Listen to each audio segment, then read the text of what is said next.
Alright, so I received the CYC Engineering Magnum Bumper for the 5th Gen 4Runner. So I'm going to do a full install review of it. It has an optional hoop, or they call RT bar. I'm going to install it with it. I don't have the sensor on the front of the 4Runner, so I'm going to put it on there. I like the look of it, but you can do on or off. It has the winch setup, everything kind of typical of all the other ones. Nice on the RT bar, I like. So yeah, it's attachable, but then it's got these slots in here, so if you want to add any other lights or anything under here, you can. And then I'm gonna put my 30-inch bar that I have currently behind the grill right here. That's gonna go, I'm gonna put that into the slot. I don't have a winch currently, so nothing's gonna go in there for right now. And then I'll just add my D-rings to it. Comes out of Arizona, didn't have any issues. FedEx, tracking, got all that. Has the powder coat already on it. And then here's the back of it, where the winch would go if you're gonna put one on. It's very solid. I think it's like 80 something pounds. I'd have to double check that. So I'm gonna walk you through how to install it. And so to start, I'm gonna take off my recovery point. Got these from True North Fabrication, which are really nice, but the bumper has L brackets that need this bolt connection right here. But by doing so, then I'll move these D-rings to the front hoops, and then that can be my recovery point if needed. So right now, yeah, I'm just gonna go ahead and install those. I'm not gonna show you. I have another video on how to install these, but they're pretty basic. So it's just removing those. All right, next up is getting the front factory bumper off.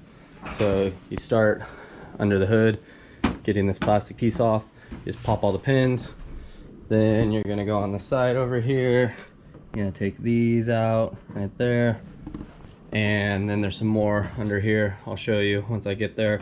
And then if you have lights or anything like that, you'll want to unplug it, and the fog lights, because you're going to pull the whole thing off to be able to get in there, because this piece right here has to be cut off. CYC Engineering gives you full, I don't know, 20-some pages of instructions, so pretty detailed and easy to follow as well. All right, so these are the clips that are in there.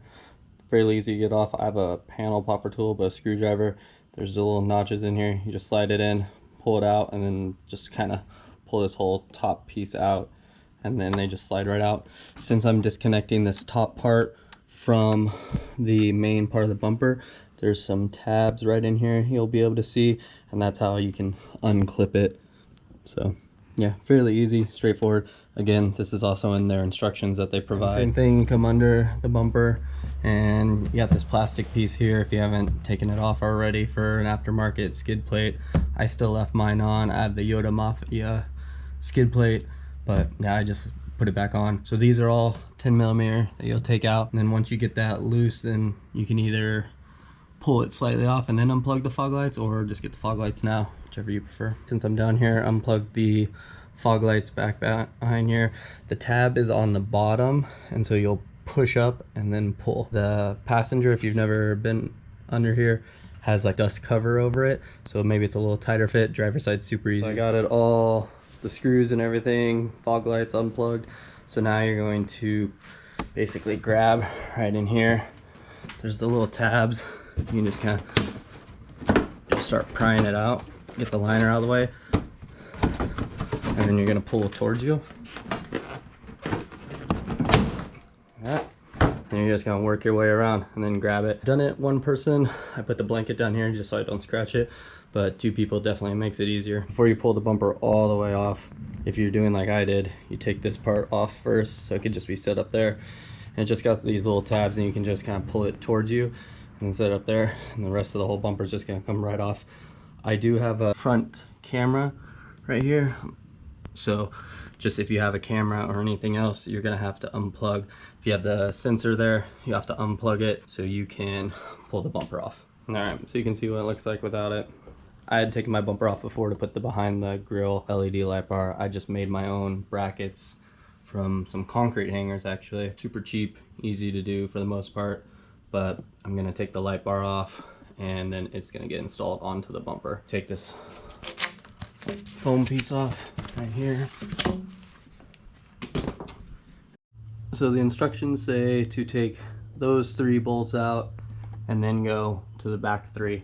I'm just gonna skip and go to the back three. It is a little tighter, but unless you have a power tool that you want to do, but I'm just using breaker bar and ratchet, so hopefully that saves me a little bit of time. Those 3 bolts, they are 14 millimeters. I got those 3 out on each side. I forgot there's also the one on the insides, so doing those last and then it'll all come apart. As you take those last ones out, just make sure it doesn't fall on you, but the bar does have these little like metal hooks to hold it up.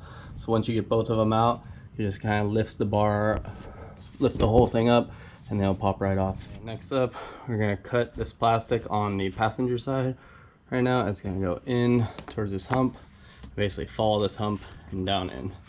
So I'm gonna try with the razor blade, and if not, I'm just gonna use my Dremel. And then make sure you save these bolts when you take them off. You'll reuse them. You're gonna put one on each side at this bottom position. That's so when you're putting the Magnum bumper on, it has something to rest on. So I already put those in. I also wipe these kind of clean. I didn't do much, but just wipe loose dirt off of them. Trim the plastic along right here, just like the instructions said. I did use a razor blade. It actually was a lot easier than I thought. So just be careful though, as you push and pull on it, it could slip, cut you. So the instructions showed exactly kind of where to do it. Here's the piece right here for this side. So it goes from there and then follows this hump. The instructions didn't really say over here, but I'm looking at the other hump and then being about the same size. So right here, I'm gonna go along this line right here, straight across, and then down and around, and try that out. I think that should be enough. I made the cut right at that line. I held the bumper up just to check, looks good.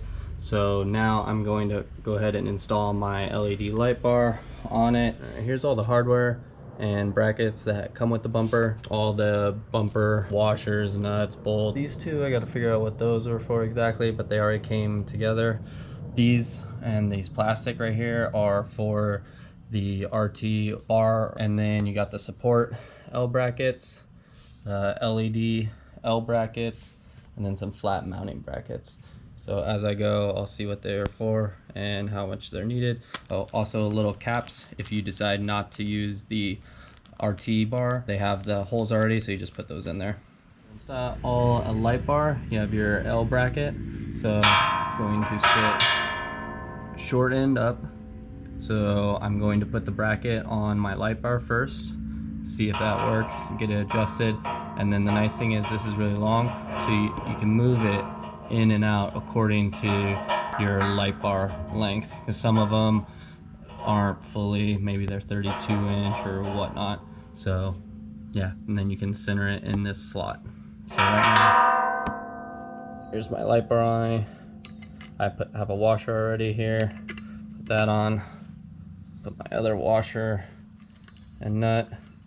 So I'll go like that. So I'm gonna get that tight, or semi-tight, snug, and then line it up on there. Put the bracket on, snugged it, not a lot of room, so what I did was I twisted it, put the nut and bolt with washers that already come together in the box or for the light bar. So I just put the nut on here and the one washer, and then now I'm gonna fold that back under, and it's tight fit. And then now I'll do that to both sides, and then I'll put on the bumper and then try to get it lined up. This is still a little loose right here, so I can still move it up and down to try to line my light bar up to the slot right there as best I can. A little hard to see here, but definitely a tight fit with this bracket. So I have a lot of room here, but what I did was I slid the nut and bolt all the way to the far side, so that way you won't see it through this slot. So right now I'm still just fitting everything to test it out, but that looks like the way to go. And then once I get it where I want, then I'll finish tightening everything off. But basically I think get it pretty close to snug, so that way it doesn't move a lot on you, and then you can slowly move it into position that you like, and then you can snug everything. So this is the passenger side right now. I'm gonna go ahead and do the driver's side. So I got mine in pretty much where I want it. I centered it pretty close to up and down and side to side, but I mean, no one's really gonna notice if you're just a little off, as long as most of the light showing. Then you can test it out if you need to aim it down maybe a little bit more. You can see through the winch hole right here how the brackets go. The L bracket, yeah, sits on top of the bumper bracket, and you go nut with a washer on top of the bracket, and then it goes washer, lock washer, nut. And those are 13 millimeter right there. So just tighten those, and then you can see my light bar, that was on a 11 millimeter, but probably varies for different light bars. Mine's just like an Amazon no name brand that my buddy gave me. Like I said, these little brackets for the RT bar can still squeeze in here. So I'm gonna go ahead and try to, like that, I'm gonna go ahead and try to install the bumper and then put the RT bar on very last. That's what CYC engineering recommended, so I'm gonna go ahead and try that. And obviously if you have a winch that you're gonna put on, you can do it. They have the slots here, so it's supposed to fit almost any winch that there's on the market, so you shouldn't have any issues fitting a winch. Right now I have no plans of a winch. Maybe down the road it's nice to have that option. All right, so I got on the truck, I lifted it up by myself. All I did is center myself on the bumper, and I can use these as like handles. So having this bolt in the opposite way was really nice. I just set it on top of there, had my thigh hold on to this and that, and while I just got these two other bolts started in there, and then I'm gonna go ahead and hold it up flush, get them a little tighter before I take that one out and put that one in and that inside one in.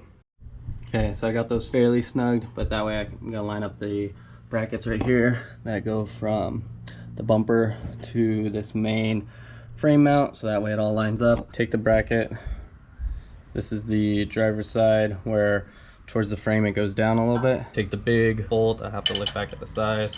There's only 2 of them in the bag and 2 washers that fit it. So this will go in there. Again, just getting it started. Then on this side, bolt,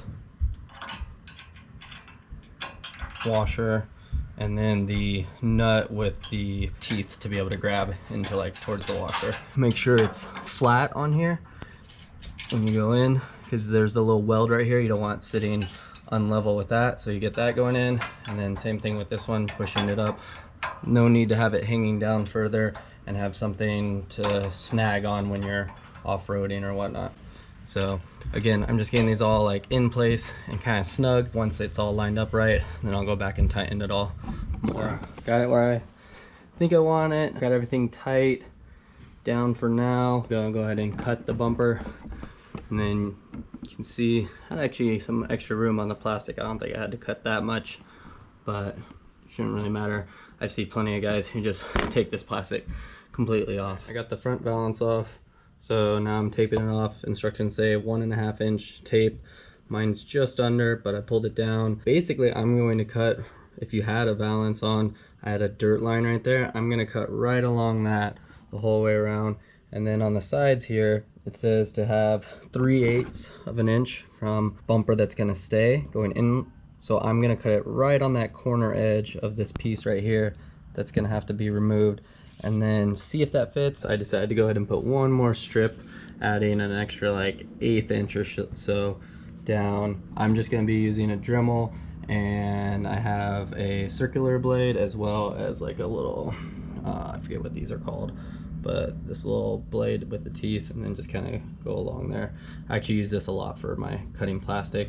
Doesn't always cut the straightest. Actually, I think I did it for these, but depending on what you're doing, like I said, like it hides most of it anyways. Some bumpers require the rubber edge guard along the cuts. This one does not. They said it should be hidden. Got it all cut. So now, I mean, it's fairly rough, so I'm gonna go ahead and sand it down, get all these plastic chunks off. Got it all sanded, everything, and then just doing a test fit. That's why you still see the tape on. As you can see, I had plenty, and it still fits fine right in there. So I got the bumper placed in. Pretty much hides all of it. I mean, it's a pretty tight fit. I'm pretty impressed with how good they designed this, because it hides, I mean, even that little bit that I was worried about down here. Like once it gets in place, it's good. I already put the top part back on. And then there's these little brackets right here to hold the bumper, flat bracket, and then it goes a bolt, washer, the bracket, and then the nut with the teeth on it. And that just goes on both, and then that holds the bumper in place. So the OEM bolts, those are supposed to be torqued to 85 pounds. Then this L bracket right here, so the main big bolt, 18 millimeter, that goes into the frame, is 55 pounds. And then these right here, the ones that go to the L bracket and the bumper, and then also these little support, they can be 40 pounds. The straight bracket, I pretty much just went tight. I actually didn't even torque those. The L bracket, that one, since it goes to the bumper and the frame, 40 pounds. Next I'm gonna put the bar on and then see if my front camera is blocked by it or not. So just test fitting, I was looking at this lip and it sits right here. So I figured instead of vibrations, in case I want to take it off, I don't want this to be all scratched up. So I just had some foam tape. So one side's sticky, the other side's foam, 1/8 inch thick maybe. So I just put a little strip on each side. So that way it'll help with vibrations. Put the washer and lock nut on both of them. It's still a little loose, but then yeah, this is the lip where it sits on here that I put the foam. So here's the 2 bolts. You want to start with the one that's the most in because it's hard to reach with this front one. The little plastic nuts stick out a little bit. If it bothers you, cut them a little bit ahead of time, make them a little smaller, maybe even half. You guys see on both sides. I put my camera right there. I used one of the existing holes, so it's just a little off center, but it still works really good, and you can still see just barely the front of the bumper. I think it turned out great. Like I said, leave the bar on or off. I like it on. It does stick out. What is that? I don't know, 4 inches past the front. Really happy with it. Hides all the cuts very well. Very clean. The welds look really good on the sides, inside, everything. It's a very clean bumper, especially compared to the very expensive like comparison brands, but I'm really happy with it.